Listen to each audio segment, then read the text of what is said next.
Sisipan informasi Jejak Madani.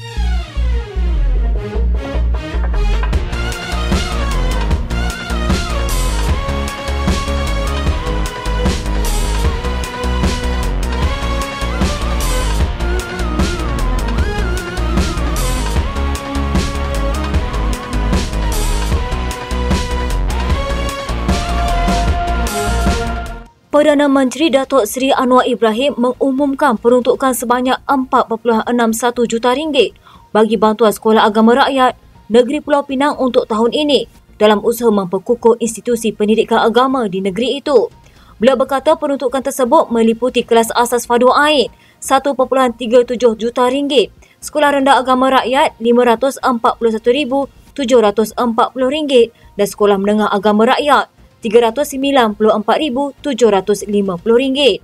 Katanya, sekolah tahfiz diluluskan sebanyak RM191,740. Sekolah agama bantuan kerajaan diberi RM184,700. Sekolah pondok sebanyak RM160,000 dan tadika Islam RM63,830. Anwar yang juga Menteri Kewangan berkata kerajaan negeri Pulau Pinang turut meluluskan RM500,000 bagi kafar menengah Yayasan Islam Pulau Pinang dan RM1.2 juta bagi zakat Pulau Pinang. Dalam pada itu, Anwar menegaskan peruntukan kerajaan perpaduan yang diwakili pelbagai parti politik tanah air kepada Islam dan orang Melayu lebih tinggi berbanding peruntukan yang diberikan 3 tahun lepas ketika negara di bawah pemerintahan Perikatan Nasional. Justru beliau meminta rakyat agar tidak terpedaya dengan fitnah yang ditaburkan pembangkang mengenai kestabilan, bantuan dan kesediaan kerajaan perpaduan kepada rakyat tanpa mengira kaum dan bangsa. Katanya, saya memegang amanah, saya berterima kasih kepada kawan-kawan saya baik dalam PKR, amanah ataupun DAP tidak pernah timbul isu peruntukan. UMNO yang telah bersama dengan kita nampak dalam prinsip ini, dia juga tidak berbeza pendapat. Kementerian Perdagangan Dalam Negeri dan Kos Sara Hidup akan melaksanakan jualan rahmah bergerak menerusi konsep kedai cari rakyat di seluruh negara secara lebih kerap bagi mempermudah rakyat mendapatkan barangan keperluan pada harga lebih murah. Timbalan Menterinya Fuziah Saleh berkata setakat ini jualan rahmah bergerak dilaksanakan di 78 lokasi di seluruh negara sejak dilancarkan di Pulau Pinang pada 17 hingga 30 Jun, manakala Melaka membabitkan 5 lokasi sejak 22 Jun.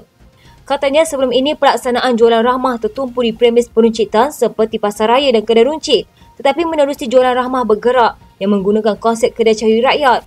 Inisiatif ini mencari rakyat dan lokasi yang sesuai. Pada Mac lepas, Parlimen meluluskan RM100 juta bagi pelaksanaan jualan rahmah di seluruh negara. Dan pada awalnya, kita, KPDN, banyak melaksanakan di dalam premis dan luar premis. Namun akan datang, kita sasarkan untuk laksanakan sekurang-kurangnya 2 kali sebulan di setiap Dewan Undangan Negeri di setiap negeri. Beliau berkata menerusi konsep kedai cari rakyat, pelaksanaan jualan rahmah bakal mendapat sambutan lebih baik dan meluas kerana medium jualan murah berkenaan bergerak di kawasan strategik dan lebih banyak golongan sasar dapat menikmati faedah berkenaan. Beliau berkata jualan rahmah bergerak menawarkan harga 30% lebih rendah daripada pasaran melibatkan lebih 15 barangan keperluan atau barangan dapur. Katanya menerusi inisiatif konsep kedai cari rakyat, kos penganjuran jualan rahmah dapat diminimumkan dan lebih banyak subsidi dapat disalurkan kepada rakyat sekaligus meringankan beban kos sara hidup. Dalam pada itu, beliau berkata jualan rahmah termasuk jualan rahmah bergerak yang dilaksanakan di Melaka sejak Jun lalu merekodkan hasil jualan lebih RM1.2 juta dan memanfaatkan lebih 100,000 pengunjung. Katanya daripada jumlah itu sebanyak RM195,569.40 direkodkan hasil jualan rahmah bergerak menerusi konsep kedai cari rakyat dengan jumlah pengunjung kira-kira 6,500 orang. Kegusaran peneroka Felda mengenai soal keselamatan setiap kali keluar pada waktu malam dan awal pagi akhirnya bakal terlerai apabila Perdana Menteri Datuk Seri Anwar Ibrahim mengumumkan peruntukan sebanyak RM7.7 juta setahun bagi menanggung kos operasi lampu jalan di kawasan Felda baru-baru ini.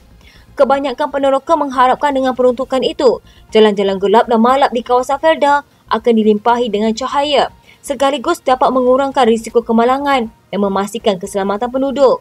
Bagi generasi kedua Felda Tenggaruh 2 Merah Ali, perbelanjaan untuk kos operasi 37,012 lampu di seluruh negara yang diumumkan semasa Hari Peneroka pada 7 Julai lepas mencerminkan komitmen kerajaan perpaduan dalam usaha meningkatkan kesejahteraan rakyat. Katanya bagaimanapun, kalau boleh biarlah lampu yang dipasang itu benar-benar dapat membantu menerangi kawasan di sekitar rumah penduduk terutama pada waktu malam dan hujan lebat. Bukannya sekadar lampu yang hidup segan mati tak mahu. Hal ini kerana keadaan di kawasan Felda pada waktu malam agak gelap dan bilangan lampu pula tidak mencukupi dan ditambah dengan keadaan struktur jalan yang kurang elok. Berkongsi pendapat sama, Mursina Zainuddin turut menghargai inisiatif kerajaan yang menitik beratkan soal keselamatan warga peneroka kerana kebanyakan jalan masuk ke kawasan Felda itu termasuk Felda Tenggaro Timur 01 yang didudukinya sangat gelap pada waktu malam kerana tidak banyak lampu di situ.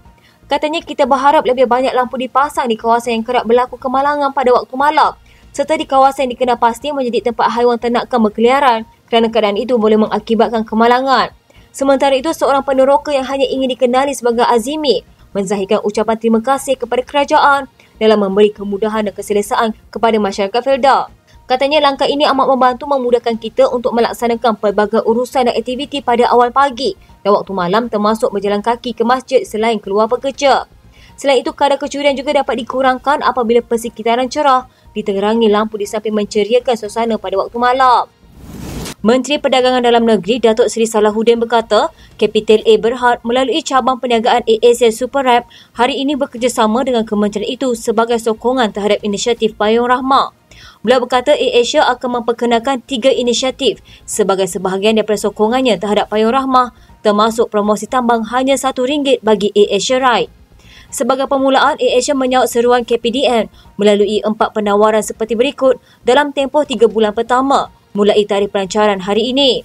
Promosi RM1 AirAsia Ride di 5 lokasi terpilih di Lembah Kelang iaitu Putrajaya dan Cyberjaya sebagai satu kawasan gabungan Bukit Bintang, Bandar Sunway, Bandar South dan Mont Kiara. Promosi ini tersedia pada setiap hari Isnin hingga Jumaat mulai jam 12.30 hari untuk 3,000 tempahan pertama setiap hari. Pakej Ramah Ride, Fly and Stay yang ditawarkan kepada semua pengguna yang berjaya mendapatkan promosi RM1 AirAsia Ride dan seterusnya diberi peluang untuk menebus tempahan penerbangan ke mana-mana destinasi antarabangsa melalui platform OTA, ejen pelancongan dalam talian dan tempahan hotel masing-masing dengan diskaun RM50 setiap satu dengan memasukkan kod promosi Rahmah 50 semasa membuat pembayaran. Diskaun RM50 untuk tempahan penerbangan ke semua destinasi antarabangsa melalui platform OTA dengan memasukkan kod promosi Rahmah 50 semasa membuat pembayaran tertakluk kepada 100 transaksi pertama pada setiap hari dan diskaun RM50 untuk tempahan hotel di semua destinasi tempatan dan antarabangsa melalui platform OTA dengan memasukkan kod promosi Rahmah 50 semasa membuat pembayaran tertakluk kepada 100 transaksi pertama pada setiap hari. KPDN dalam satu kenyataan menyatakan penghargaan dan amat berbesar hati dengan tawaran yang diberikan AirAsia Superrap dengan pasukan sebagai bukti jelas bahawa cabaran daripada pihak kerajaan Malaysia khususnya KPDN terus disambut baik oleh pemain-pemain industri dan telah melangkaui permintaan di luar sektor peruncitan sendiri. Katanya KPDN terus komited untuk memastikan seluruh warga Malaysia Madani dilindungi dan tidak terbeban dengan peningkatan kos sara hidup dalam situasi mencabar dan tidak menentu pada hari ini. Pada masa sama, KPDN sentiasa menyokong usaha yang dilaksanakan oleh warga industri sektor peruncitan di negara ini untuk menggalakkan rakyat Malaysia berbelanja dengan memberi ganjaran tambahan atau nilai tambah kepada pengguna.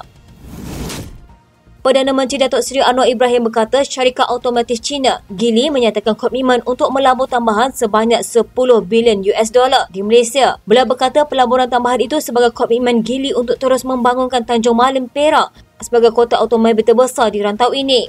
Hasrat Geely itu dinyatakan menerusi surat panjang 10 halaman yang disampaikan kepadanya malam tadi dan berpotensi melonjakkan ekonomi dan mewujudkan ribuan peluang pekerjaan kepada rakyat tempatan.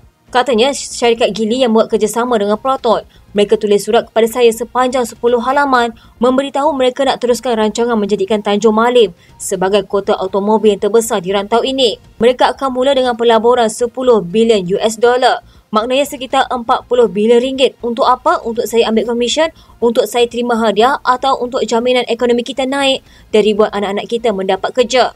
Dalam pada itu, Perdana Menteri membidas tindakan beberapa pemimpin pembangkang yang cuba mengambil kredit susulan keputusan jutawan Elon Musk yang bersetuju melabur besar-besaran di Malaysia dengan menjadikan negara ini sebagai pusat penting pengeluar kereta elektrik di rantau ini. Menurut Anwar, ada menteri lalu yang cuba mengambil kredit kerana kononnya mereka telah mengadakan pertemuan dengan wakil Tesla di Amerika Syarikat sebelum ini. Katanya, menteri-menteri dulu kata, kami dah jumpa Elon Musk 3 tahun lalu. Yalah, kamu jumpa tapi dia tak datang. Kamu jumpa, kamu pujuk, kamu bagi insentif. Dia tak jawab. Dia kata, saya akan pertimbangkan. Tapi bila ada kerajaan perpaduan ini, dia tengok kuat dia yang minta telefon dengan saya minggu lalu menerusi persidangan video. Sebelum ini, bekas Menteri Kanan Perdagangan Antarabangsa dan Industri, Datuk Seri Muhammad Azmin Ali menerusi Twitter berkongsi semula hantarannya melawat fasiliti SpaceX milik Musk di Amerika Syarikat pada 19 Mei 2022. Perkongsian semula itu susulan pertemuan Anwar bersama Musk secara maya pada hari sama untuk membincangkan pelaburan pembuatan kereta Tesla di negara ini serta perkhidmatan komunikasi satelit SpaceX. Dalam pertemuan itu, Musk antara lain bersetuju untuk menubuhkan ibu pejabat pusat servis dan pusat pengalaman bagi jenama kenderaan elektrik EV Tesla di Cyberjaya, sekaligus bakal memacu ekosistem EV negara. Menteri Pertanian dan Keterjaminan Makanan Datuk Seri Mohamed Sabut mengingatkan kepada pengerusi dan ahli lembaga pengarah yang dilantik di bawah kementerian itu supaya tidak hanya duduk dan hadiri mesyuarat sahaja. Beliau berkata ALP perlu jalankan tugas baik dengan memastikan sentiasa bersama dengan petani dan nelayan dalam usaha membantu golongan itu. Katanya jangan duduk sahaja, jangan hanya hadir ke mesyuarat apabila dipanggil. Siapa yang duduk sahaja, saya dapat rekod dia hanya hadir mesyuarat. Kamu tunggu, saya buanglah waktu itu juga. Sebelum ini, Muhammad mengumumkan pelantikan 5 pengerusi bagi badan berkanun di bawah kementeriannya. Bekas Ahli Parlimen Pokok Sena, Datuk Mahfuz Omar dilantik sebagai pengerusi Lembaga Pertubuhan Peladang. Ahli Dewan Undangan Negeri Pematang Pasir, Muhammad Faiz Fadil sebagai pengerusi Lembaga Kemajuan Ikan Malaysia. Dan Adun Paloh, Syekh Omar Bagri Ali sebagai pengerusi Lembaga Perindustrian Nenas Malaysia. Selain itu, bekas Ahli Parlimen Kuala Kedah Dr. Azman Ismail dilantik sebagai pengerusi Institut Penyelidikan dan Kemajuan Pertanian Malaysia dan Adun Behrang Aminuddin Zulkifli sebagai pengerusi Lembaga Pemasaran Pertanian Persekutuan.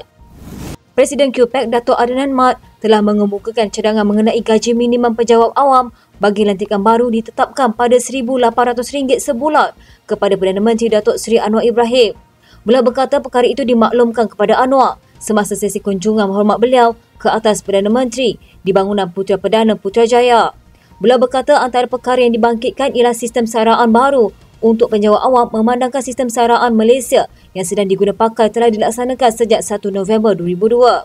Katanya, dalam hal ini, QPAC menyambut baik pengumuman Perdana Menteri pada 7 Julai lepas untuk mengkaji skim gaji perkhidmatan awam, namun memohon agar pelaksanaan skim baru ini dapat dilaksanakan dalam masa terdekat dengan mengambil kira saranan daripada QPAC.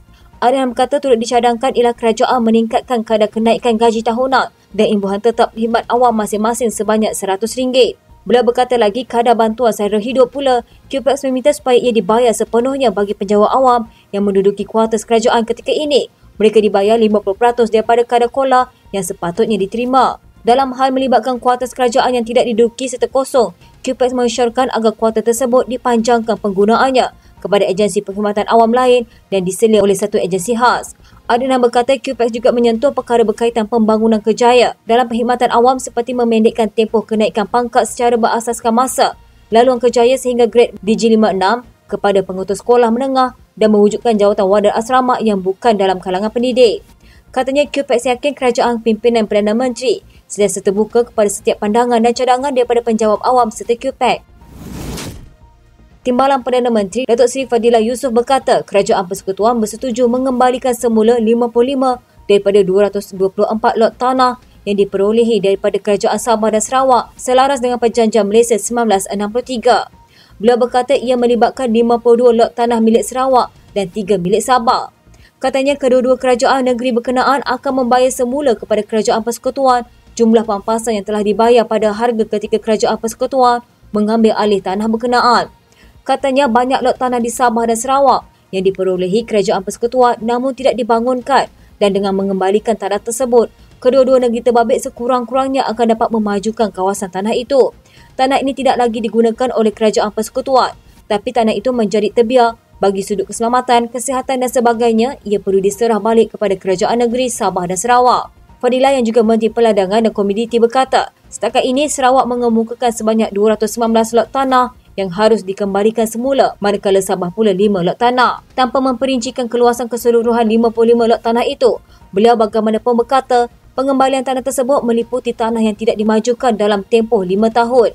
Fadilah berkata perkara lain turut dipersetujui pada mesyuarat tersebut ialah cadangan penukaran status Pelabuhan Bintulu sebagai Pelabuhan Persekutuan kepada Pelabuhan Negeri oleh Kerajaan Sarawak. Fadilah berkata Pelabuhan Bintulu kini satu-satunya pelabuhan di Sarawak yang masih diletakkan di bawah tanggungjawab dan seliaan Kerajaan Persekutuan.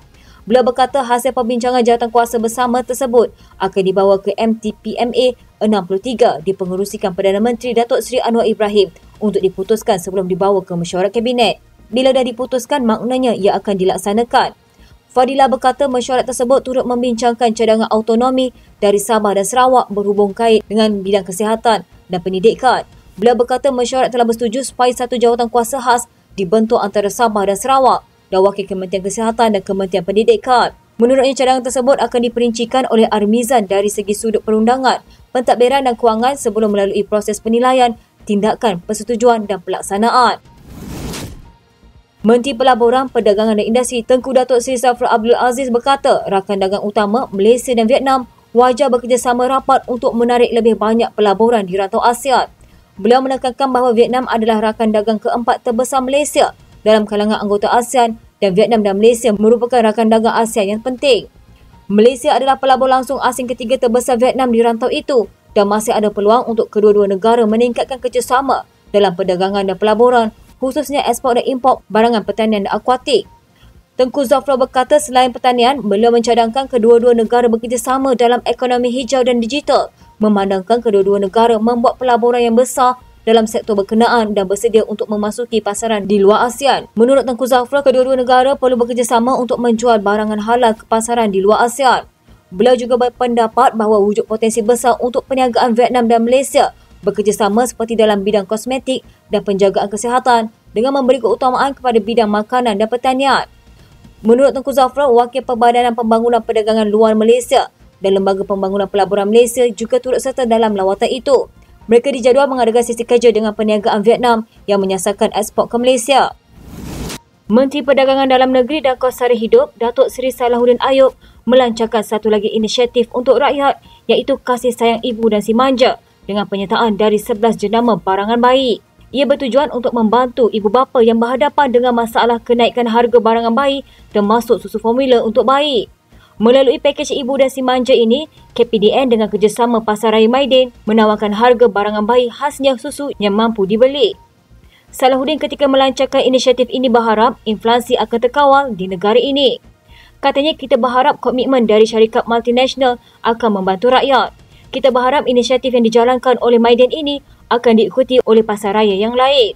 Sebelum ini menjadi rugutan di kalangan ibu bapa yang memiliki bayi tentang harga barangan bayi yang khasnya susu formula untuk bayi ini.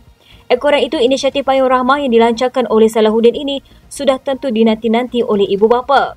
Menurut pengarah urusan Maidin, Datuk Wira Haji Dr. Amir Ali Maidin, 11 jenama dari 11 syarikat barangan bayi multinasional menyertai inisiatif untuk mengurangkan harga barangan keperluan bayi ini. Menteri Komunikasi dan Digital Fahmi Fadzil memaklumkan syarikat penyedia perkhidmatan internet Starlink sudah menerima lesen pemberian kemudahan dan perkhidmatan rangkaian dan akan memulakan perkhidmatan di institusi pengajian tinggi serta sekolah terlebih dahulu. Beliau berkata perkara itu dilaksanakan sebagaimana diumumkan Perdana Menteri Datuk Seri Anwar Ibrahim. Katanya saya telah menyerahkan lesen pemberi kemudahan dan perkhidmatan rangkaian kepada wakil Starlink baru-baru ini. Ia sekaligus membenarkan syarikat itu menyediakan perkhidmatan internet satelit di Malaysia terutama di kawasan pendalaman. Anwar dilaporkan berkata perkara itu tercetus hasil persidangan video secara maya dengan Ketua Pegawai Eksekutif SpaceX Elon Musk baru-baru ini. Dalam pada itu, Fahmi berkata kerajaan bersedia untuk bekerjasama dengan penyedia perkhidmatan internet satelit termasuk Starlink ke arah mencapai 100% akses internet di kawasan berpenduduk. Beliau memaklumkan ketika ini sebanyak 97% kawasan berpenduduk di Malaysia mempunyai akses internet, manakala baki 3% adalah disebabkan isu geografi lokasi seperti kawasan pedalaman atau pulau terpencil yang menjadi cabaran kepada pembinaan rangkaian.